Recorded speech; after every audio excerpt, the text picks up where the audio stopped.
Assalamualaikum warahmatullahi taala wabarakatuh. Ketemu lagi dengan saya Yusef Maulana. Kali ini saya akan membahas tentang sesuatu hal yang lagi rame nih saat ini, tentang telekomunikasi atau sesuatu hal yang tidak pernah lepas dari kehidupan kita sehari-hari, yaitu tentang WhatsApp. Saya yakin setiap orang yang menonton video ini pasti menggunakan WhatsApp. Kemudian yang lagi rame saat ini adalah kebijakan baru WhatsApp. Pertanyaannya simple banget. Terus kita harus ngapain? Dan insya Allah saya akan bahas, sharing aja. Mungkin teman-teman kalau ada yang mau menambahkan yang lainnya, silakan bisa komentar juga di bawah ini. Subscribe channel Mobidu dan dapatkan edukasi dan informasi secara gratis. Subscribe channel Mobidu sekarang juga. Orang-orang berbondong-bondong saat ini untuk yuk berpindah dari WhatsApp ke aplikasi lain. Ada yang Telegram, ada yang baru juga nih yang namanya Signal. Yang paling heran juga bahwa penemu Signal ini adalah dulunya salah satu pendiri WhatsApp. Itu kita akan bahas juga nanti, yang menjadi kompetitor WhatsApp saat ini. Terus yang intinya kita harus ngapain nih saat ini? Menurut saya adalah ada beberapa pembahasan yang saya sampaikan kepada teman-teman. Mungkin ini sharing dan saling mengedukasi aja. Yang pertama adalah, menurut saya ketika ada kebijakan seperti ini ya biasa aja. Kenapa biasa aja? Ya saya juga ibaratnya yang sebagai pengguna teknologi, saya memiliki privasi data, bahkan saya memiliki klien-klien, nomor telepon banyak, kemudian chatting-chatting dengan siapapun. Prinsip saya ya udah biasa aja lah. Kenapa harus pusing juga? Kenapa saya bilang seperti itu kayak gini nih? Selama kita tidak melakukan dan menggunakan WhatsApp secara berlebihan, menurut saya ya tetap aja pakai WhatsApp. Yang kedua adalah ada juga bahasa lain nih. Seberapa penting kamu? Ketika kamu orang penting, ya sudahlah, bisa memilih aplikasi yang lebih privasinya lebih keren. Tapi kalau siapa lu, orang biasa aja, ibaratnya ada juga ya yang pemahaman kayak gitu. Ya udah biasa aja deh. Saya juga sebagai rakyat biasa, ya udah pakai aja WhatsApp, kenapa harus pindah ke yang lain? Itu kalau menurut saya. Kenapa? Nggak ngaruh banget bagi saya lah. Ibaratnya mau ambil data juga dari WhatsApp, toh semua aplikasi pun pasti ngambil data pada ujungnya gitu kan. Karena kita kan menggunakan aplikasi tersebut, bahwa pada dasarnya adalah tidak ada aplikasi yang gratis. Meskipun kita download WhatsApp secara gratis, saya yakin di dalamnya ada sesuatu hal gitu kan. Kenapa seperti itu? Saya sebagai pengembang teknologi gitu, pasti ketika ada aplikasi gratis atau yang lainnya, itu pasti ada sesuatu hal yang menurut mereka digunakan sebagai bisnis atau yang lainnya. Jadi biasa aja lah. Kita tidak mau ibaratnya menolak sesuatu hal yang baru dari kebijakan aplikasi yang kita gunakan. Contoh nih, tanpa kita sadari banyak kebijakan-kebijakan yang Google terapkan ke aplikasi, ke handphone kita, dari privasi atau yang lain, tapi kita tidak sadar aja gitu kan. Bahkan tidak ada media-media yang menggebu-gebu tentang privasi keamanan data. Kenapa? Ya udahlah, sehari-hari juga ibaratnya pakai Android. Kalau kita tidak mau tunduk kepada kebijakan itu, ya udah gunakan aja HP biasa yang bukan Android, kan bisa aja simpelnya kayak gitu. Kemudian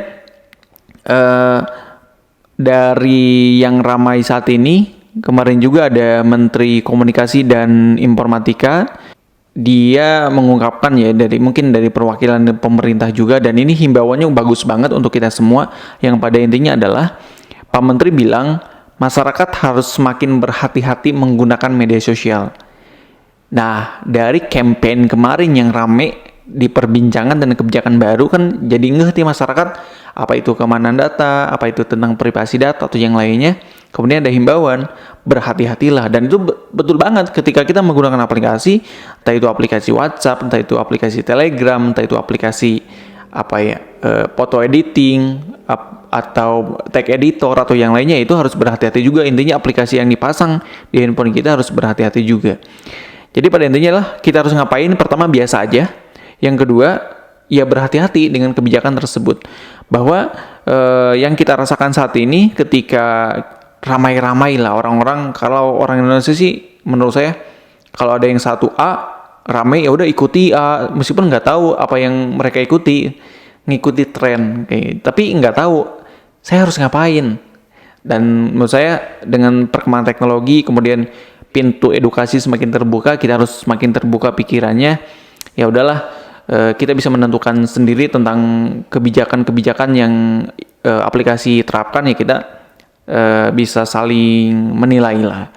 Yang saya pelajari hari ini juga menanggapi respon dari netizen bahwa WhatsApp telah memberi klarifikasi. Kemarin nih rame banget. Klarifikasinya apa? Salah satunya dia menggebu-gebu campaign iklannya dinaikin kembali supaya penggunanya tetap tidak berpindah. Kemudian melakukan klarifikasi juga tentang kebijakan kontroversinya tersebut. Salah satunya adalah layanan yang dimiliki Facebook. Karena kan WhatsApp sama Facebook itu masih satu ayah ibaratnya. Masih yang punya mark. Itu menjelaskan bahwa update awal 2021 saat ini itu menekankan pada pesanan WhatsApp bisnis. Klarifikasinya seperti itu. Jadi untuk percakapan WhatsApp bisnis atau WhatsApp yang kita gunakan sehari-hari, itu katanya, kata WhatsApp bukan kata saya, itu penyimpanan datanya di Facebook.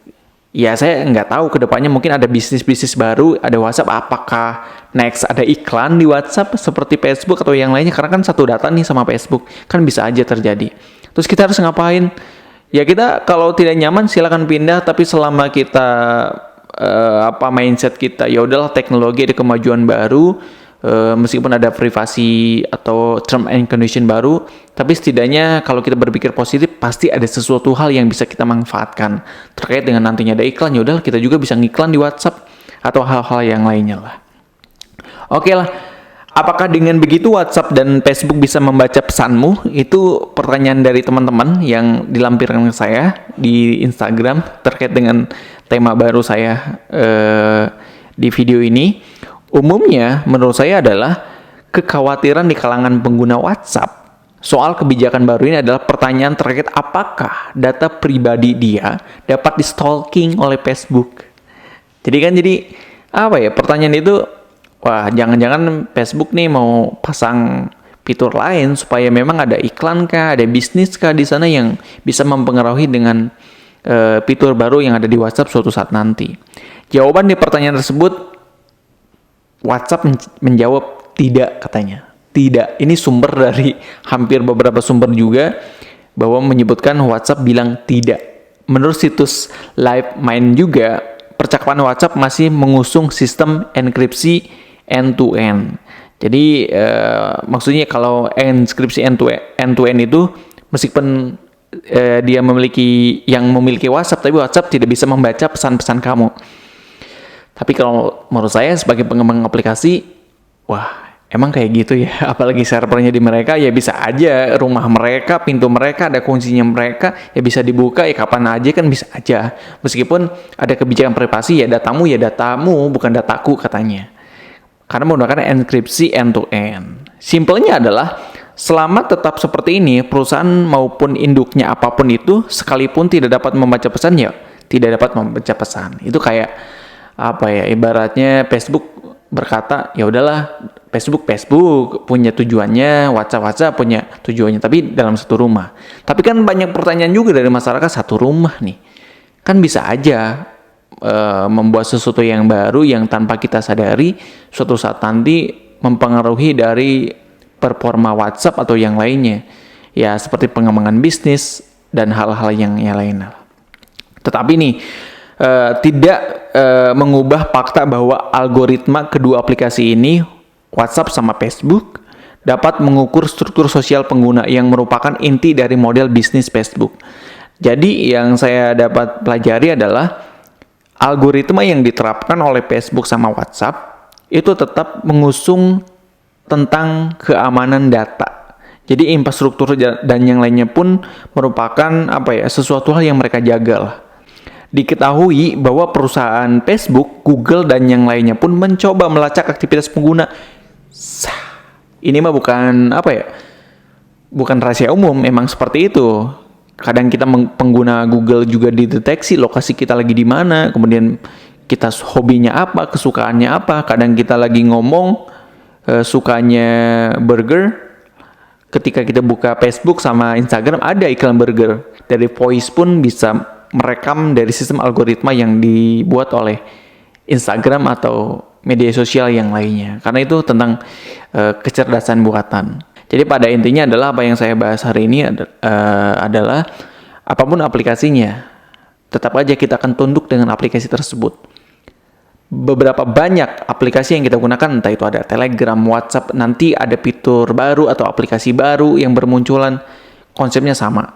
Kita tetap akan tunduk dengan aplikasi tersebut, ya kita harus mengikuti kebijakan mereka. Jadi jangan sampai dengan ramainya, yuk pindah ke sini, yuk pindah ke situ, yuk pindah ke sono, ibaratnya. Menurut saya konsepnya sama-sama aja, kecuali aplikasi yang dibikin secara spesifik khusus. Contoh nih, ada lembaga komunitas tentang pemerintah, ibaratnya dia tidak mau menggunakan WhatsApp, Telegram, dia bikin aplikasi chatting sendiri, ibaratnya buat anggota mereka, yaitu aman untuk mereka, ibaratnya meskipun ya untuk keamanan data tidak ada yang aman 100%, tapi setidaknya mereka punya aplikasi tersendiri untuk chatting sama kelompok mereka lah, ibaratnya. Kemudian ada aplikasi-aplikasi kayak kemarin saya dengar ada kepolisian sama TNI juga, mereka punya aplikasi sejenis WhatsApp sendiri yang mereka bisa gunakan. Jadi itulah yang ingin saya bahas. Intinya adalah biasa aja terkait dengan kebijakan baru WhatsApp. Kalau kalian masih trust dengan WhatsApp, ya udah lanjut aja. Yang kedua adalah semakin bijaklah bermedia sosial, bahwa segala sesuatu itu tidak ada yang aman kalau menurut saya selama kita menggunakan aplikasi pembuatan orang lain, kecuali kamu sebagai pengembang, ya udahlah saya ingin bikin aplikasi sendiri, digunakan oleh sendiri dan digunakan oleh kelompok sendiri, dan insya Allah itu aman.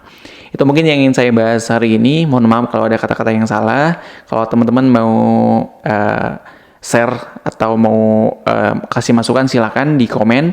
Dan jangan lupa dukung saya, tetap subscribe channel Mobidu. Jangan lupa komen juga, like dan share. Terima kasih. Wassalamualaikum warahmatullahi wabarakatuh.